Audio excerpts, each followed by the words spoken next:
안녕하세요. 토지주택박물관 온라인 강좌 도시의 문학 8번째 시간입니다. 오늘도 경기대학교 안창모 교수님과 함께 하겠습니다. 교수님, 안녕하세요. 안녕하세요. 네, 안녕하세요.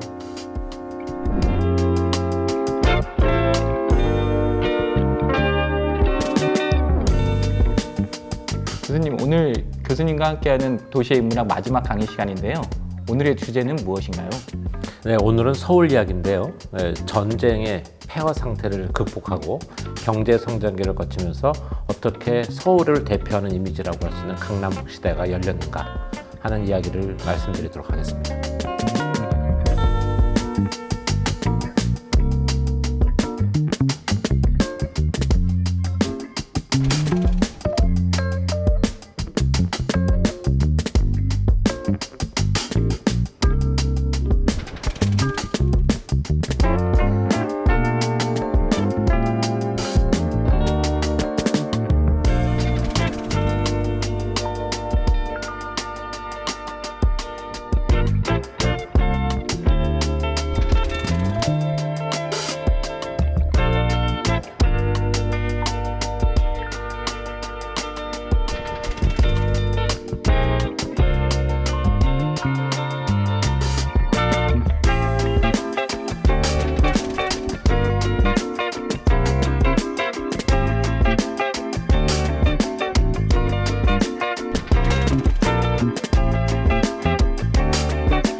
(1950년대하고 60년대) 서울이 이제 그 도시로 그러니까 무작정 상경의 시대가 되면서 밀도가 높아지니까 교통 시스템을 구축해야 되는데, 이 가로 교통 시스템을 구축할 때 이것 때도 이 사대문 안에 이런 순환 도로 시스템을 구축하는데, 이 시스템도 일제강점기 때 구축한 내부 순환 시스템이 그대로 살아있게 됩니다. 그러니까 사실은 50년대, 60년대 초까지만 하더라도 식민지 도시계획의 연장선상에서 사대문 안과 사대문 바깥의 성장세가 이루어졌다라고 생각하시면 되겠습니다. 자, 이 부분은 이제 가시적으로 일부 이제 달라지는 모습이 보이는 건데, 그 을지로 3가의 모습입니다. 6.25 전쟁 때 을지로 3가가 심각한 피해를 입었는데, 심각한 피해를 입고 나니까 을지로 3가가 당시에 도심의 주요 간선도로였거든요. 이 간선도로의 모습을 번듯하게 재건하는 것과 함께 동시에 전쟁으로 파괴된 주택의 문제를 해결해야 됐어요. 그래서 주택도 공급하고, 그다음에 도시의 주요 간선도로변에 경관도 형성하고, 그러기 위해서 만들었던 방식이 상가주택입니다. 그래서 1, 2층은 상가로 하지만 3, 4층을 주택용도로 짓겠다고 하면은 정부에서 아주 저리로 융자를 해줬어요. 그리고 그러한 조건을 약 8년간만 유지하면은 되는 조건으로. 그래서 을지로 3가는 우리 서울의 입장에서 보면 최초의 상가주택군이 형성된 지역이고, 지금 굉장히 빠른 이제 도심 재개발 사업을 하면서 사라지고 있지만 아직도 을지로 3가에는 그런 상가주택 흔적이 남아 있고, 그 상가주택의 일부를 좀 남겨야 되지 않느냐라는 논의도 현재 있습니다. 자, 이런 것들이 이제 전쟁을 극복하는 과정이라고 할 수 있는데, 이 전쟁을 극복하면서 어느 정도 틀이 마련됐을 때 우리가 1차 경제개발계획, 2차 경제개발계획이 비교적 성공을 이루면서 도심지에 이제 큼지막한 빌딩들이 만들어지기 시작하죠. 큼지막한 빌딩들이 만들어질 때 그 베이스가 되는 건 아무래도 도로인데, 기존의 종로와 을지로만 가지고는 그 늘어나는 교통수요를 감당할 수 없으니까 그 종로와 을지로 사이에 청계천이 있었잖아요. 청계천을 복개를 하죠. 청계천을 복개해서 그걸 도로로 만들고, 그다음에 그 상부에는 고가도로를 설치합니다. 그렇게 되면은 이 차선의 수가 굉장히 많이 늘어나겠죠. 그래서 일제강점기 때 남촌의 중심가로, 일본인들이 많이 살았던 남촌의 중심가로였던 을지로, 한인들의 중심 거주지였던 북촌의 중심가로였던 종로, 이렇게 나누어졌던 도로 구조가 해방 이후에 전쟁을 거치면서 청계천로에 복개된 청계천로와 청계고가로 인해서 그것이 서울의 새로운 중심으로 만들어지게 됩니다. 그래서 지금 보여지는 장면은 지금 이렇게 동서로 이어지는 청계고가, 그다음에 남북으로 이어진 세운상가, 이것이 아마 서울을 현대화하는 아주 상징적인 이미지였다 라고 보시면 됐고, 여기에 아주 정점을, 활용 점정처럼 정점을 찍은 것이 이게 3일 빌딩이죠. 지금이야 31층이면 아무것도 아니지만 60년대 말에서 70년대, 80년대까지만 하더라도 3일 빌딩은 서울에서 조국 근대화의 상징과도 같은 건물이었습니다. 그러니까 70년대까지만 하더라도 서울 그러면 당연히 강북이었고, 강북의 중심에 바로 3일 빌딩, 청계고가, 그다음에 세운상가가 있었다고 보시면 되겠습니다. 바로 이러한 사람들의 인식을 갖고 있을 때 이 인식을 송두리째 바꿔놓는 계기를 무엇이 제공하느냐? 우리의 분단 상황이 만들어냅니다. 그 사건이 바로 이거죠. 1.1 사태라고 이야기하는. 1.1 사태는 김신조의 청와대 습격 사건, 이렇게도 알려져 있는데, 김신조의 청와대 습격 사건은 우리가 아직 전쟁이 끝나지 않았다는 것을 서울 시민은 물론이고 위정자들한테 아주 선명하게 각인시키는 계기가 됐습니다. 근데 전쟁이 났을 때 가장 치명적인 것은 사실은 이게 적을 물리적으로 방어하는 데도 중요하지만 도시를 갖다가 보호하면서 사람들을 보호해야 되는데, 당시에 6.25 전쟁이 났을 때 서울 인구가 100만이 조금 넘을 때였거든요. 근데 1968년에 서울 인구는 400만을 돌파할 때였었어요. 400만의 인구를 강북 지역에 다 끌어안고 이 전시 체제 하에, 그러니까 휴전 상태 하에 서울을 겨냥한다는 것은 정부에서도 굉장히 부담이 됐었고, 시민들도 이거 굉장히 겁이 나는 상황이었다. 아직 전쟁이 끝나지 않는데 계속 여기 있어도 될까? 이런 마음을 가지고 있어요. 그래서 정부에서 이제 과감하게 이제 강남 개발을 서두르죠. 물론 그 전에 1963년에 서울이 한강을 품에 안은 도시가 됩니다.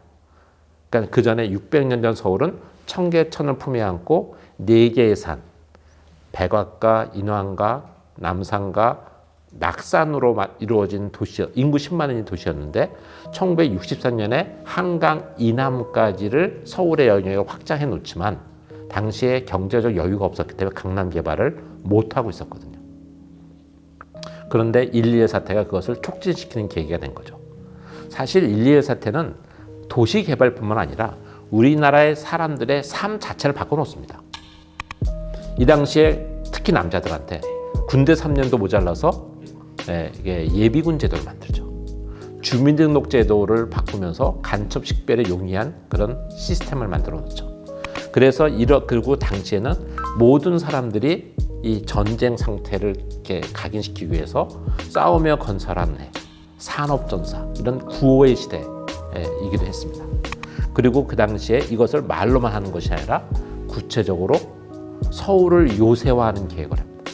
서울의 1호 터널과 2호 터널은 교통의 목적이 아니라 사실은 방공호의 개념이 적용된 거였고요. 그래서 남산 요새화 계획이라고 하기도 하고, 전체적으로 국가 변형화 사업도 이때 이루어집니다. 우리는 많은 외침을 겪으면서 전국적으로 전적지들이 많은데 6.25 때는 물론이고 조선시대 또 고려 때도 그 전적지 성역화 사업이 이루어지고, 서울 근처에서는 행주산성 같은 것도 성역화되기도 하는 것이 대표적인 그런 예라고 할 수가 있습니다.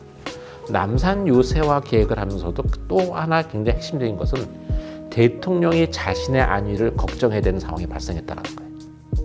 왜냐하면 김신조가 청와대를 습격해서 대통령을 죽이려 하는데 실패했지만 그것이 실패로 끝난 장소가 청와대 바로 옆이었거든요.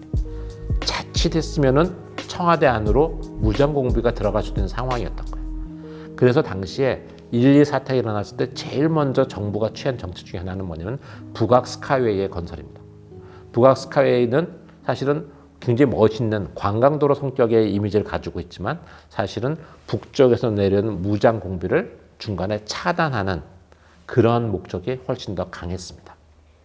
자, 그러면서 동시에 이제 강북을 요새화하는 계획을 세우지만 그래도 강북이 너무 인구 많으니까 인구 분산해야겠다. 그러면 강남을 개발해야지. 라고 해서 강남을 개발하는데 이것이 1970년대 초에 한강변의 모습이에요. 보시면 한강 위쪽은 오늘날의 한남동, 옥수동, 금호동 쪽이거든. 빼곡한 달동네로 가득 찼는데 한강 아래, 지금 보이는 가운데 다리 있죠. 저기 오늘날 한남대교거든요. 한남대교 남쪽에 보면 굉장히 목가적인 풍경이죠. 저기가 반포입니다. 상상할 수 없는. 그러니까 당시에는 다리가 있어서도 한강 아래는 사람이 사는 곳이 아니라고 생각을 했어요. 자, 그런데 그러한 강남을 개발하려다 보니까 어떤 일이 필요하느냐? 왜 그 당시에는 한강변에 많이 살지 않았고 한강에 구릉지에 살았느냐? 한강변에서 매해 반복되는 수해 때문에, 홍수 때문에. 그래서 한강변의 홍수 문제를 해결하지 않고는 강남 개발을 할 수가 없었어요. 그래서 69년에 김수근 팀에서 한강 연안 개발 계획을 세울 때 한강 연안 개발을 수로를 정비하면서 물을 안정적으로 관리하는 지금 그림에서 보여준 것 같은 계획을 세웁니다. 그래서 한강변에 제방을 쌓고 한강 제방으로 쌓은 여분에 남는 그런 매립지에는 이제 어떻게 개발할까 하는 그림이 한강 연안 개발 계획과 여의도 개발 계획의 굉장히 핵심적인 부분입니다. 이러한 계획을 세워놓고 본격적으로 강남 개발을 시작할 때 만들어진 조건도가 영동 2지구, 오늘날 코엑스. 근데 지금 보여준 그림 보시면 아시겠지만 이때까지만 하더라도 강남 영동 2지구 같은 경우는 아파트로 개발했던 계획이 없었어요. 그런데 우리는 오늘날 그 강남하면 아파트가 떠오르잖아요. 왜 그런 일이 벌어지느냐? 아까 조금 전에 말씀드렸다시피 한강변에 제방을 쌓아서 수해를 막는 게 급선무였는데 제방을 쌓았다 보니까 수로를 정비하는 과정에서 거저 얻어진 땅이 생긴 거예요. 매립지. 근데 그 매립지 걷어진 땅을 버릴 수는 없으니까 당연히 잘 써야 되잖아요. 그래서 비싸게 써먹는 방법이 뭐였느냐? 그게 아파트를 짓게 하는 거예요. 그래서 한강변에 매립지에 아파트를 짓다 보니까 이게 눈에 잘 띄는 거죠. 그래서 강남은 아파트라는 그런 이미지가 각인되면서 아파트 신화가 강남 개발 신화하고 똑같은 등치되는 그런 상황이 발생됐다라고 생각을 하시면 되겠습니다. 근데 그렇다고 하더라도 사실은 이게 신도시를 개발한다는 것은 정부가 굉장히 많은 투자를 해야 되는데 당시에 우리나라 정부가 그럴 만한 돈이 없었어요. 그래서 아파트를 지어도 살기가 어려워요. 왜냐하면 인프라가 없고 학교도 변변치 않고 직장은 다 강북에 있고. 그런데 직장을 옮기라고 할 수는 없단 말이에요. 명색이 자본주의 사회고 그 민주주의 국가인데. 그때 이제 정부가 아이디어를 낸 게 맹모 삼천지교입니다. 아이들의 공부를 위해서는 얼마든지 이사를 가는 우리 부모님들의 그 심리를 이용한 거죠. 그래서 사대문 안에 집중되어 있었던 이른바 명문고등학교를 강남으로 이전하는 거죠. 그러면 따라서 이제 강남으로 이전해서 강남 아파트가 분양이 잘 되는 거죠. 근데 그게 또 다른 문제를 일으켜요. 왜? 부모님들 직장은 강북이잖아요. 다리는 부족하잖아요. 그러면 맨날 다리 건너기 위해서 러시아와의 어마어마한 교통체증이 일어나죠. 근데 그러는 과정에 이제 강남북의 교통 문제를 해결하기 위해서 지하철 2호선을 순환선으로 뚫기도 하고 또 하나는 우리 교육열은 늘어나는데 이 대학교의 진학률은 계속 높아지기 때문에 그 문제 어떻게 해결할까 하다가 수도권 안에는 대학을 못 세우지만 도심지에 있던 대학이 수도권으로 이전해가는 것은 장려를 하고 좀 그 바깥으로는 분교까지 세울 수 있게 80년대 정책이 바뀝니다. 그게 어떤 결과를 나오냐? 그게 강남 개발을 굉장히 촉진시켜요. 왜냐면 지금도 이제 많은 대학들이 보면 약간 천안권에 있는 학교들은 그 서울에서 출퇴근이 가능합니다. 근데 주로 어디 사느냐? 보통 잠실, 양재, 강남, 사당. 그래서 강남의 남쪽 벨트의 성장세에 도움을 주죠. 그러니까 중고등학교의 맹모 삼천지교, 그다음에 대학 교육열이 높아지면서 분교와 수도권 이전, 이것이 강남 개발을 굉장히 활성화시키는 계기가 됩니다. 이게 되고 나서 또 하나 더 중요한 사건이 있어요. 여전히 우리는 1.1 사태 이야기했습니다만은 여기 그 당시에 그 박정희 대통령 시기에 어떻게 남과 북의 대치 상황이 첨예화되어 나가는데 해결될 기회는 보이지 않고 그랬을 때 보니까 잘 생각해 보면 요즘도 방사포의 위협거리에 서울이 있다. 이게 이제 문제가 되긴 하는데 박정희 대통령 시기에도 그랬거든요. 그래서 이게 남과 북이 좀 제대로 대치하려면은 휴전선에서 평양의 거리만큼 우리의 수도도 좀 후방에 있어야 되는 거 아니냐. 그래서 임시 행정수도 건설 계획을 발표를 하게 되고 그 임시 행정수도 건설 계획에 따라서 오늘날의 행정복합도시가 있는 곳 세종시 인근에 임시 행정수도 건설 계획을 당시에 세웁니다. 근데 그 계획이 박정희 대통령이 79년에 불의의 사고로 사망하시면서 그 계획이 멈춰지죠. 근데 그 계획은 멈춰졌지만 그 계획을 실천하면서 단기적으로 세웠던 계획이 있었어요. 그게 뭐냐면 과천 신도시와 과천에 세웠던 정부 제2청사입니다. 이것이 그 냉전 시대의 임시행정수도의 유산으로 남아있어. 이게 만들어지고 나니까 그럼 과천에서부터 도심을 연결하는 도로망을 뚫어야 되잖아요. 그래서 건설하는 것이 동작대교죠. 그런데 아이러니하게도 동작대교가 도심으로 오려면 미군 기지를 관통해야 되는데 미군이 그 땅을 안 열어준 거예요. 그래서 동작대교가 반쪽 다리가 됐고 교통체증이 없는 다리가 됐죠. 불편하니까 안 다녀서. 그러니까 냉전의 산물인 거예요, 사실. 자, 이러한 우여곡절을 겪다가 결정적으로 오늘날 서울하면 강남과 강북 이걸 떠올리는데 그것을 만들어준 사건이 그것이 올림픽 개최입니다.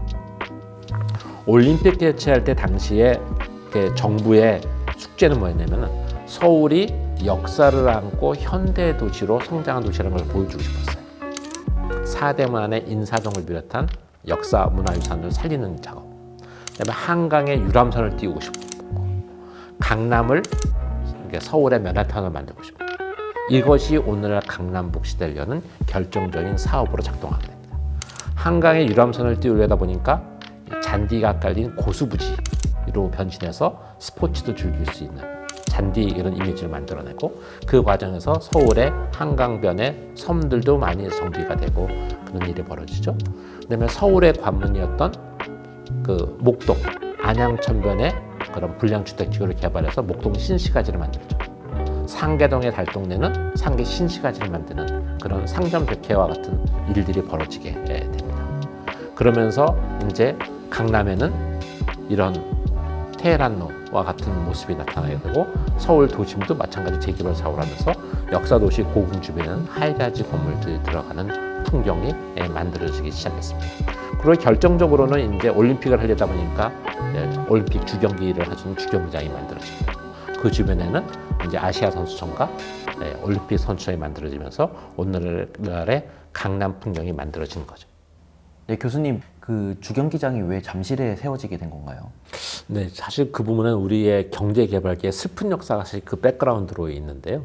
60년대 말에 이제 당시에 이제 박정희 정부에서 의욕적으로 아시안 게임을 유치하겠다라고 호기를 부린 적이 있었어요.